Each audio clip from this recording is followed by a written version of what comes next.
Bismillahirrahmanirrahim. Assalamualaikum warahmatullahi wabarakatuh. Bagaimana kabarnya anak-anakku yang soleh dan solihah? Semoga selalu dalam keadaan sehat walafiat dan selalu semangat dalam belajarnya ya. Bertemu kembali dengan Ibu Eli pada pembelajaran Sirah. Nah, pembelajaran Sirah kali ini masih mengenai Perang Khandaq ya, melanjutkan dari cerita yang minggu lalu. Nah, untuk cerita yang kemarin sudah sampai kepada cerita ketika Sofia memberanikan diri untuk menemui orang kaum Quraisy hingga ia membunuhnya. Nah, sekarang Ibu akan melanjutkan ceritanya. Disimak bersama-sama ya. Berita pengkhianatan Bani Nazir ini terdengar sampai di telinga Rasulullah. Dan beliau langsung mengutus beberapa orang sahabatnya, yaitu Sa'ad bin Mu'adz, Sa'ad bin Ubadah, Khawat bin Zubair, dan Abdullah bin Rohawah ke Bani Quraisyah untuk mengkonfirmasikan kepada mereka tentang kebenaran berita pengkhianatan tersebut. Rombongan ini pun berangkat, namun setelah sampai di tempat Bani Quraisyah, mereka terkejut melihat sikap Bani Quraisyah yang secara terang-terangan memaki-maki dan mencela Rasulullah dengan sangat keji di depan mereka, serta menyatakan permusuhan terhadap beliau. Rombongan ini pun segera kembali dan melaporkan apa yang terjadi kepada Rasulullah SAW. Para utusan pulang dan melaporkan apa yang terjadi. Rasulullah merasa ini merupakan situasi yang sangat riskan dan gawat. Bagaimana keadaan kaum muslimin apabila Bani Quraisyah menyerang dari belakang? Sementara di hadapan mereka ada pasukan musuh yang tidak mungkin ditinggalkan. Dan di sisi lain, benteng tempat penampungan para wanita dan anak-anak itu tidak dijaga oleh pasukan. Setelah adanya kabar tersebut, di sebagian orang dari kaum muslimin yang terlibat peristiwa itu justru semakin ragu terhadap kebenaran Allah dan Rasul-Nya. Mereka adalah bagian dari Bani Harisah yang ingin lari menghindari pertempuran dengan cara minta izin untuk pulang ke rumah kepada Rasulullah agar rasa takut dan sifat pengecut mereka tertutupi. Orang-orang munafik juga mulai muncul ke permukaan. Sebagian di antara mereka ada yang berkata, "Kemarin Muhammad berjanji kepada kami bahwa kami akan mengambil harta simpanan Kisra dan Kaisar. Namun, hari ini tidak seorang pun di antara kami yang merasa aman terhadap dirinya, sekalipun hanya untuk buang hajat." Kemudian sebagian yang lain ada yang berkata, "Rumah kami akan menjadi sasaran musuh, maka izinkan kami untuk pergi dari sini dan pulang ke rumah kami, karena rumah kami berada di luar Madinah." Setelah mendengar pengkhianatan Bani Quraisyah, Rasulullah menggelar kainnya lalu tidur terlentang. Beliau diam sekian lama hingga kaum muslimin mendapat ujian yang cukup berat. Namun tak lama kemudian, ada harapan. Rasulullah bangkit dan berseru, "Allahu Akbar. Bergembiralah wahai kaum muslimin dengan kemenangan dan pertolongan dari Allah Subhanahu wa Ta'ala."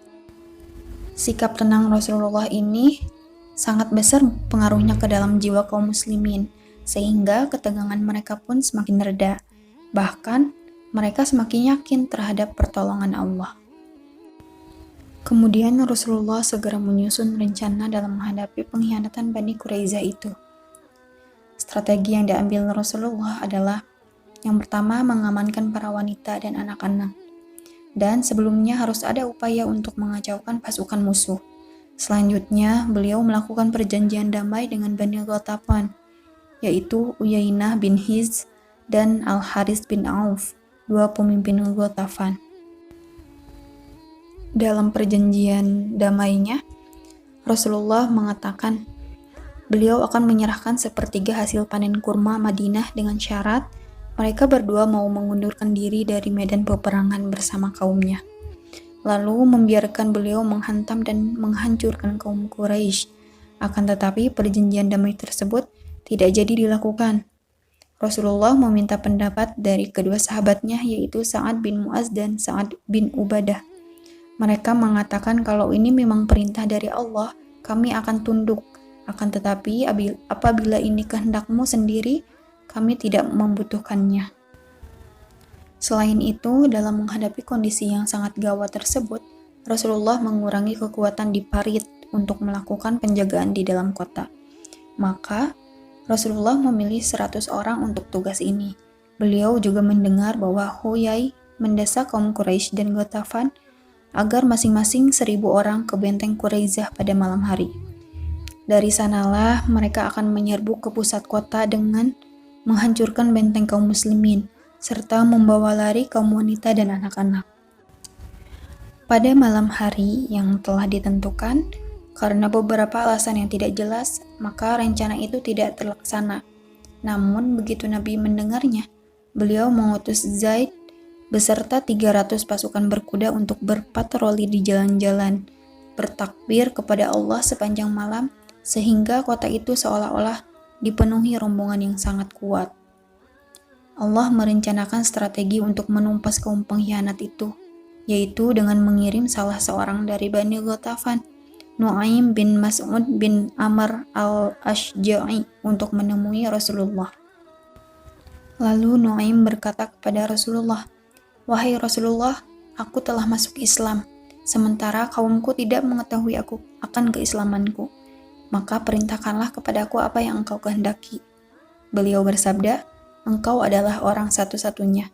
Bantulah kami menurut kesanggupanmu, karena peperangan itu adalah tipu muslihat." Singkat cerita, Nu'aim pun berusaha untuk mengadu domba dan menghasut para kaum muslimin, kaum Ghatafan, dan kaum Quraisy agar dari kedua belah pihak dapat menciptakan perpecahan di barisan musuh, sehingga semangat mereka menjadi turun. Sementara itu, kaum muslimin senantiasa memohon kepada Allah, "Ya Allah, tutupilah kelemahan kami dan hilangkanlah kekhawatiran kami." Rasulullah pun juga berdoa, "Ya Allah, yang menurunkan kitab dan yang cepat hisabnya, kalahkanlah dan guncangkanlah mereka." Allah mendengarkan doa Rasulnya dan kaum muslimin. Maka Allah menurunkan angin taupan kepada musuh dan memporak-porandakan kemah-kemah mereka. Tidak ada satupun yang tegak kecuali telah ambruk. Allah telah mengirimkan malaikat yang membuat mereka menjadi gentar dan kocar-kacir. Nah, pada saat kejadian itu, Rasulullah mengutus Huzaifah bin Yaman untuk memata-matai pasukan sekutu dari jarak dekat dan melaporkannya kepada beliau. Maka Huzaifah menjumpai mereka dalam keadaan bersiap-siap untuk berangkat meninggalkan tempat mereka. Huzaifah segera melaporkan kepada Rasulullah tentang hal ini. Keesokan harinya, beliau mendapatkan musuh sudah meninggalkan Madinah. Mereka semua lelah diusir oleh Allah dan bengkang dari tempatnya tanpa membawa keuntungan apa-apa. Nah, soli-soliha, begitulah kisah dari perang Khandaq tersebut. Alhamdulillahirrabbilalamin. Pembelajaran sirah kali ini sudah selesai. Semoga anak-anak semuanya dapat memahami dan mencerna dari ceritanya, sehingga dapat diambil pelajaran dan hikmah dari peristiwa atau kisah dari perang Khandaq tersebut ya. Ibu cukupkan sekian untuk pembelajaran kali ini. Sampai bertemu di video selanjutnya. Wassalamualaikum warahmatullahi wabarakatuh.